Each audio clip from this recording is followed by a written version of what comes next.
Joe Biden was elected president in the middle of the worst pandemic in our lifetime. And he won the election with a simple and definitive promise. We will defeat this pandemic.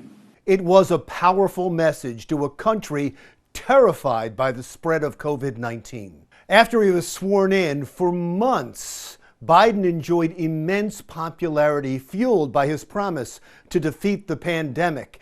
In April, over 70% of Americans thought he was doing a good job handling the coronavirus crisis. The president was so confident he was making promises way beyond COVID. I want you to know that once we beat COVID, we're going to do everything we can to end cancer as we know it. A noble idea, but the cure for cancer is going to have to wait because people continued to die in large numbers from COVID-19, especially from the Delta variant, and the president's popularity withered. 50% of Americans now disapprove of the way the president is handling the coronavirus, and that is dragging his overall approval numbers to 36%. That's why he reacted so quickly this week when the Omicron variant was discovered in southern Africa. Overnight, the United States banned entry for non-citizen travelers from South Africa and 7 neighboring countries. At least 44 other countries are also imposing travel restrictions. It sure seems like a prudent step until we learn more about the variant. Just like when President Donald Trump banned travel to and from China after the original COVID-19 virus was discovered in Wuhan. A few days after that announcement, then presidential candidate Joe Biden accused Trump of being xenophobic in a tweet. Okay, but if banning travel to China is xenophobic because of a COVID-19 outbreak, what would you call banning travel to 8 countries in South Africa under similar circumstances? It's not the only time that Biden's criticism of Trump's handling of the pandemic have come back to haunt him.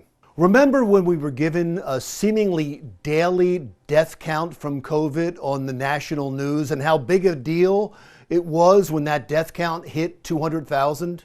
Joe Biden does because he used that morbid tote board to blast Donald Trump. 220,000 Americans dead. If you hear nothing else I say tonight, hear this. Anyone who's responsible for not taking control, in fact, not saying I take no responsibility initially, anyone who's responsible for that many deaths should not remain as President of the United States of America. Later, at a CNN town hall, Biden was even more definitive of what Trump should do because of the rising death count. This president should step down. Once again, his words come back to haunt him.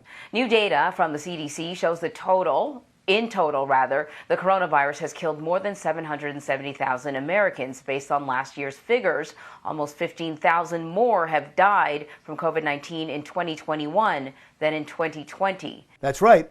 More people have died from COVID-19 since Joe Biden was sworn into office than died all of last year when there were no vaccines and no known treatments.